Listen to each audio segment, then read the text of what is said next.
Epidemiología y prevención de enfermedades neurológicas. Número 1. Parkinson. Epidemiología. En las últimas décadas, la incidencia de diferentes enfermedades neurológicas han aumentado considerablemente, sobre todo los que tienen relación con el envejecimiento. El aumento se debe a gran parte del aumento de esperanza de vida, pero también a los avances diagnósticos y terapéuticos que facilitan la detección.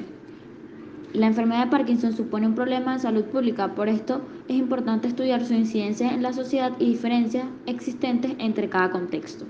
Los estudios epidemiológicos pueden ofrecer pistas sobre la existencia de factores ambientales biológicos que expliquen la causa. Esta enfermedad hay factores de riesgo considerados más importantes, por el lado del propio envejecimiento y por otro la pertenencia al género masculino. En los últimos años algunos estudios apuntan además de la herencia genética como otro factor de riesgo. Además de la existencia de tóxicos en nuestro entorno o padecer un traumatismo cráneoencefálico puede aumentar el riesgo. Prevención. Prevenir el Parkinson mediante hábitos de vida saludable también es posible. Está demostrado que eliminar algunos hábitos como el tabaquismo, la ingesta de cafeína, el consumo de alcohol o de fármacos ayudan a la prevención de la enfermedad de Parkinson. Epidemiología del autismo. Se calcula que en todo el mundo 1 de cada 160 niños tiene autismo. Esta estimación representa una cifra media, pues la prevalencia observada varía considerablemente entre distintos estudios. No obstante, en algunos estudios bien controlados se han registrado cifras notablemente mayores a la prevalencia del autismo en muchos países de ingresos bajos y medios hasta ahora desconocidos. La prevención. Lamentablemente no existe ninguna forma de prevenir los trastornos del espectro autista. Los expertos aún buscan la causa definitiva de los niños autistas, pero tampoco existe una cura para ellos. Sin embargo, eso no significa que no se pueda hacer nada. Existen varios tratamientos que, si bien no detienen el autismo, pero pueden ayudar a las personas a adaptarse a los puntos débiles de su afección y desarrollar puntos muy fuertes. Continuación, tercera enfermedad, accidente cerebrovascular.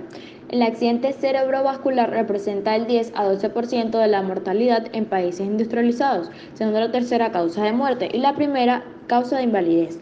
El 88% de los casos ocurre en personas mayores de 65 años. Esta patología afecta anualmente a más de 80.000 personas. Aproximadamente un tercio de estas personas mueren a causa de este problema y otras miles quedan con secuelas durante toda la vida.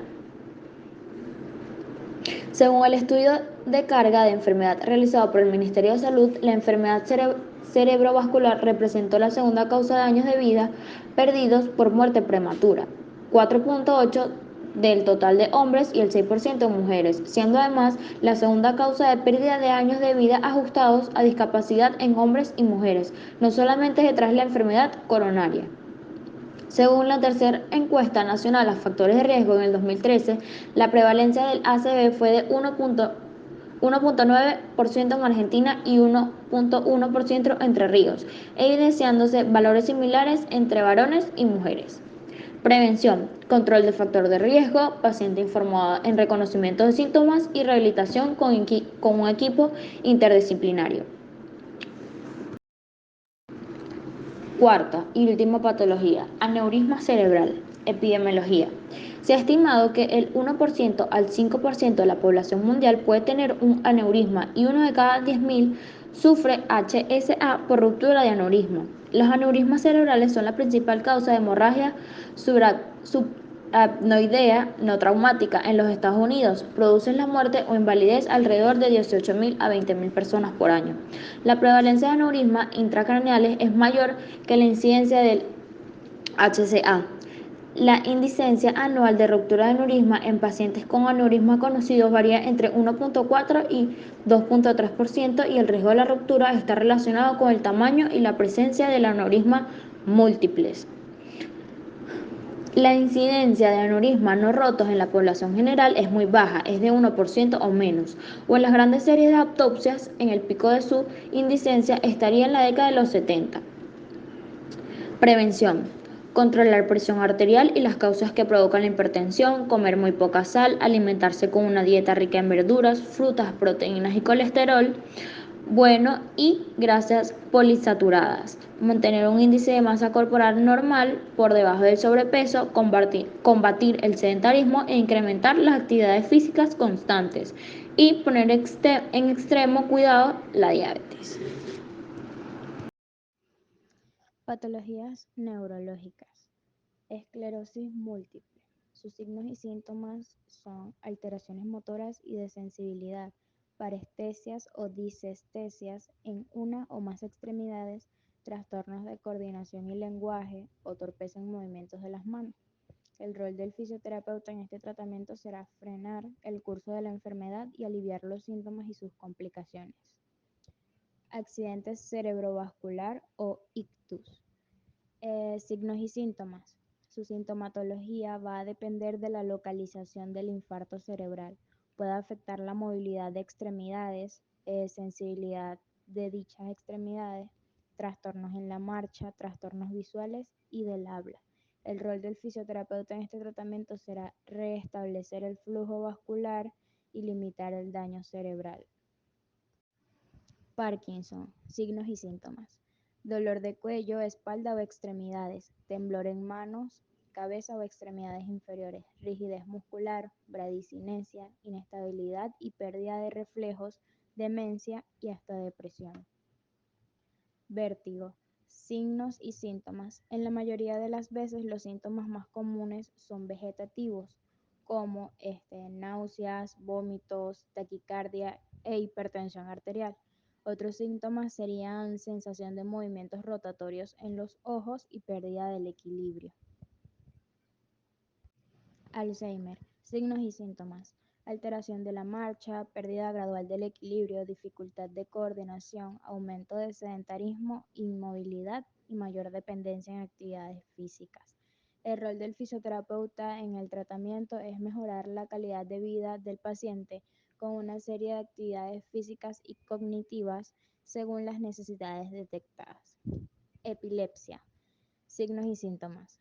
Espasmos musculares, alteraciones de la memoria, déficit de atención y hasta alteración en la velocidad de procesamiento y lenguaje.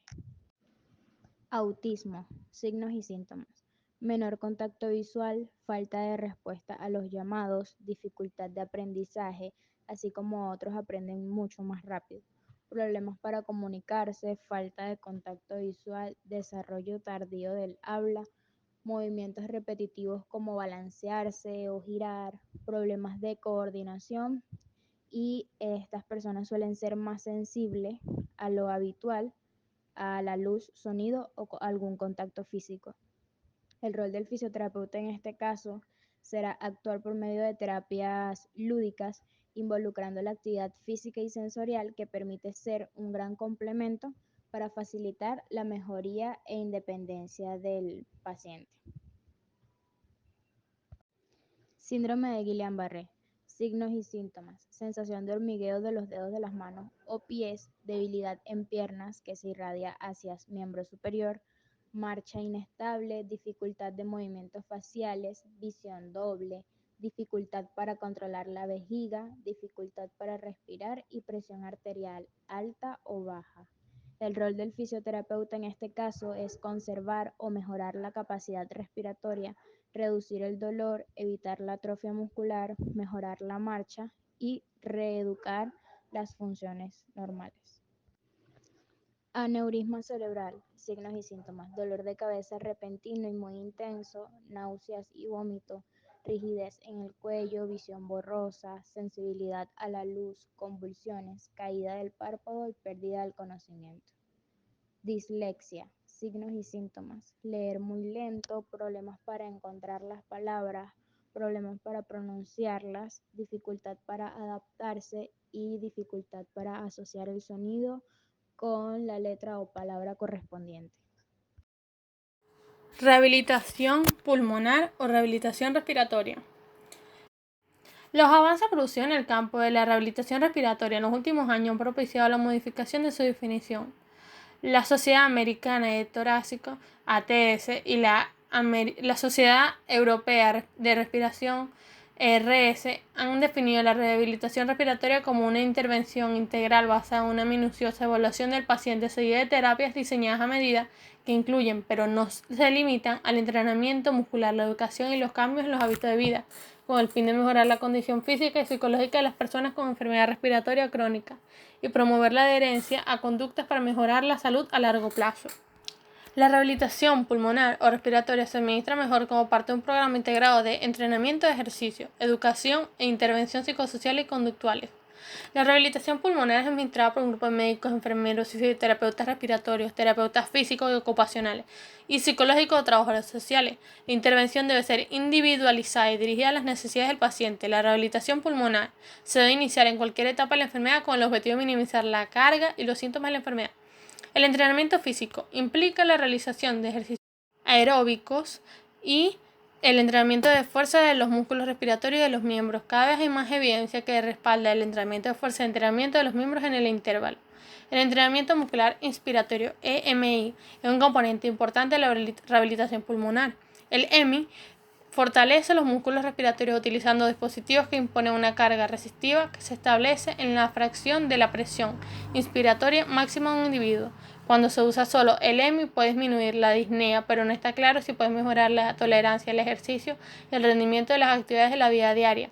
Sin embargo, el uso de EMI, además del ejercicio y la rehabilitación pulmonar tradicional, resulta en una reducción clínicamente significativa de la disnea durante las actividades de la vida diaria y un aumento de la distancia recorrida. La estimulación eléctrica neuromuscular, EENM, usa un dispositivo que aplica impulso eléctrico transcutáneo a los músculos seleccionados para estimular la contracción y así fortalecerlo.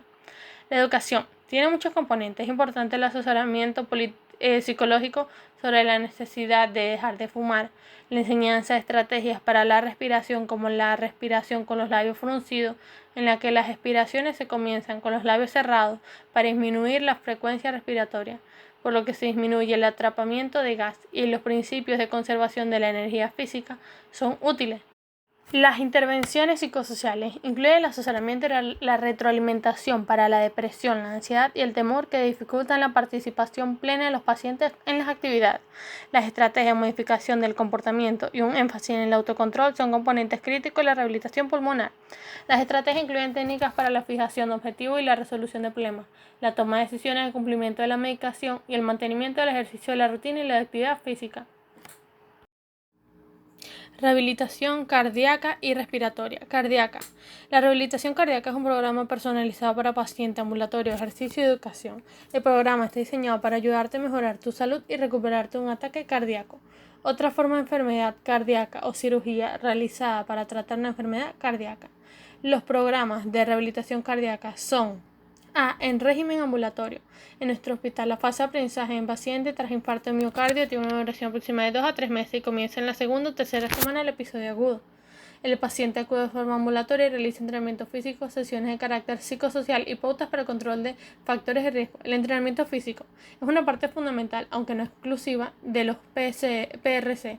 Incrementa la capacidad física, reduce la isquemia miocardia, ayuda a controlar la angina de esfuerzo, mejora la función endotelial por aumento local de ON secundario al efecto de cizallamiento, tiene acciones antiinflamatorias, incrementa la variabilidad del RR. Estos y otros muchos efectos inciden de forma muy positiva a nivel de calidad de vida y en el pronóstico de los pacientes con cardiopatía arteriosclerosa. Actuación psicológica. La incidencia de trastornos emocionales tras un IAM es muy frecuente. Actuación tras sufrir un episodio agudo de insuficiencia coronaria caracterizado por fenómenos progresivos de miedo a la muerte, ansiedad, depresión y sensación subjetiva de no tener un futuro. En algunas ocasiones aparecen reacciones psicológicas de negación que, cuando son exageradas, pueden ser peligrosas. Los fenómenos depresivos, el estrés, la ausencia de apoyo social y el patrón de conducta de tipo A, sobre todo algunas facetas del mismo, como la hostilidad, han sido considerados factores de riesgo de la cardiopatía isquémica y en ocasiones desencadena de muerte súbita por elevación del tono simpático que favorecería la aparición de arritmias ventriculares letales en un miocardio isquémico. Y los programas de rehabilitación cardíaca con actuaciones a nivel psicológico han demostrado menor incidencia de estos trastornos, depresión, ansiedad y altos niveles de hostilidad, con aumento de la calidad de vida y disminución de isquemia por mejoría en la disfunción endotelial. Control de los factores de riesgo. Algunos metaanálisis han llegado a matizar que el descenso de la mortalidad no es inferior cuando los programas de entrenamiento aislados se compara con los que incorporan además otro tipo de actuaciones, obviando las dificultades para la selección de los artículos en estos estudios. Nadie podría pensar que las actuaciones dirigidas a obtener un gran control de factores de riesgo no son fundamentales en prevención secundaria como esta, expuesto en las guías de las sociedades europeas y americanas.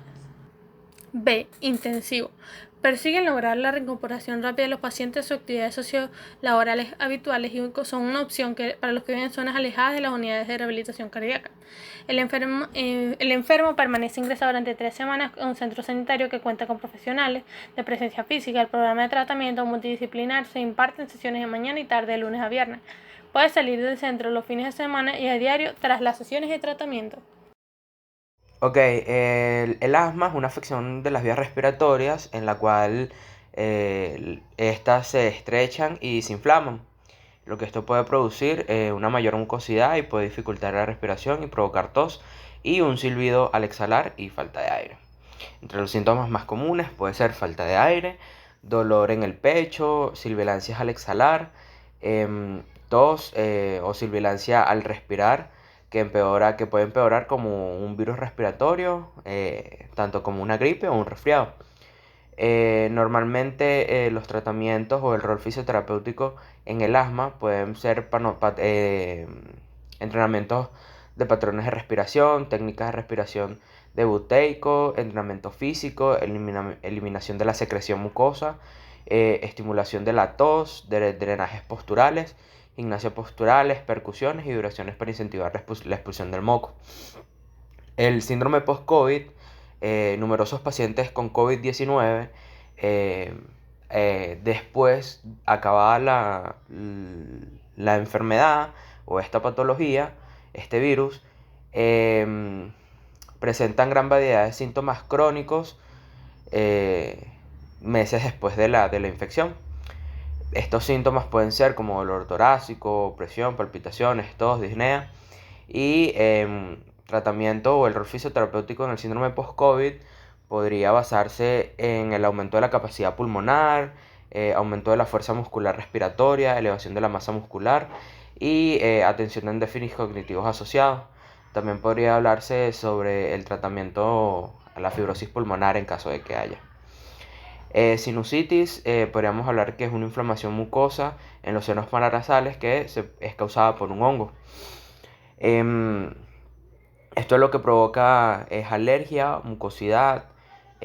Uno de los síntomas más comunes es dolor o presión en la zona frontal, en la frente, dolor maxilofacial, dolor en la parte posterior de la cavidad de los ojos, fatiga y sensación de malestar general, dolor general cuando se hace el gesto de agacharse a recoger algo en el piso.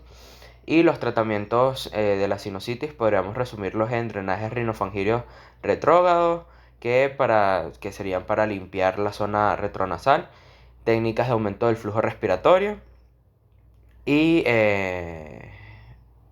favorecer a las movilizaciones de las secreciones al toser. La disnea podríamos hablar de que es la dificultad respiratoria y es una afección que involucra una sensación de dificultad o incomodidad para respirar. Uno de los síntomas y signos más comunes es la dificultad para respirar, el sentirse asfixiado, opresión en el pecho, respiración muy rápida y superficial, palpitaciones en el corazón, sibilancias y tos. Los tratamientos más comunes para esta patología serían el trabajo de una correcta mecánica ventilatoria, trabajo de ahorro de energía en los ejercicios y la reducción de la respiración diafragmática. Ok, también podemos hablar de la insuficiencia respiratoria, que sería un estado en el cual las alteraciones funcionales del sistema respiratorio empeoran por el intercambio gaseoso a nivel pulmonar.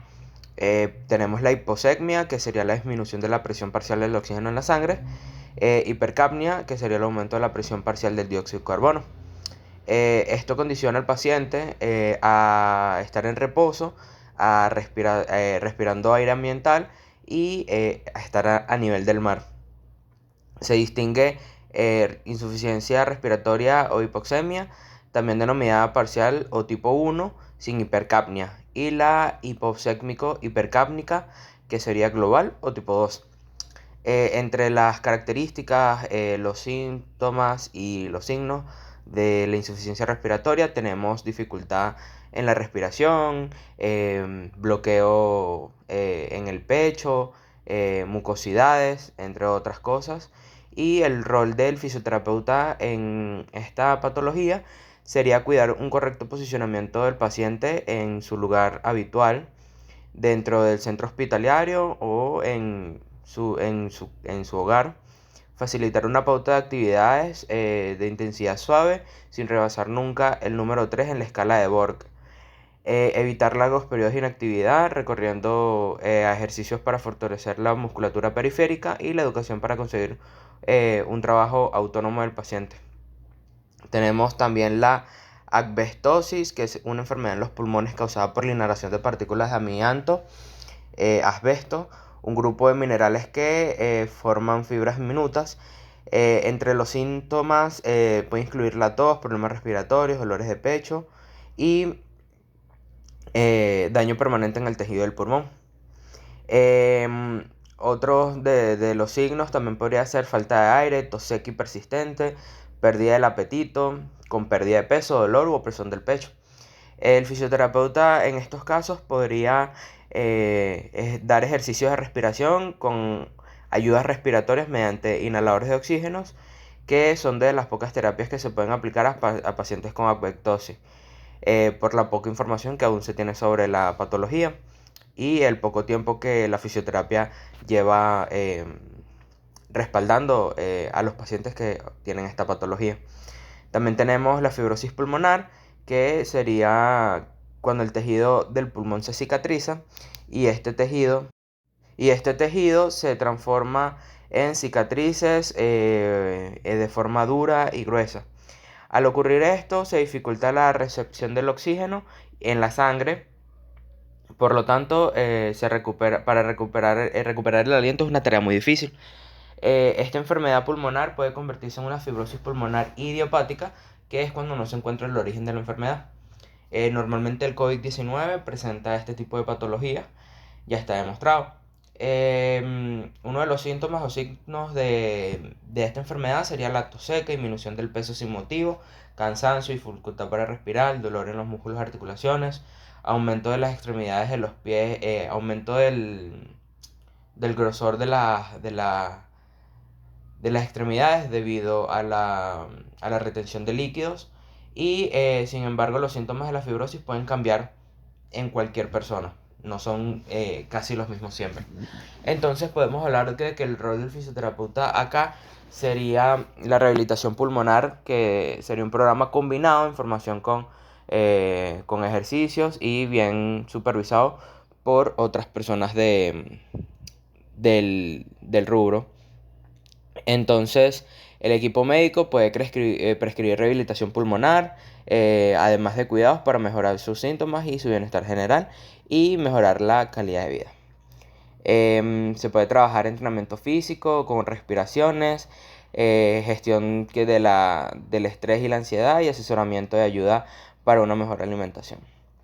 Hipertensión arterial. También podemos hablar de que esta es una afección en la presión de la sangre hacia las paredes de las arterias y es demasiado alta. Generalmente se define como la presión arterial, que es de 140-90, y se considera que ya es grave cuando está por encima de 180-120.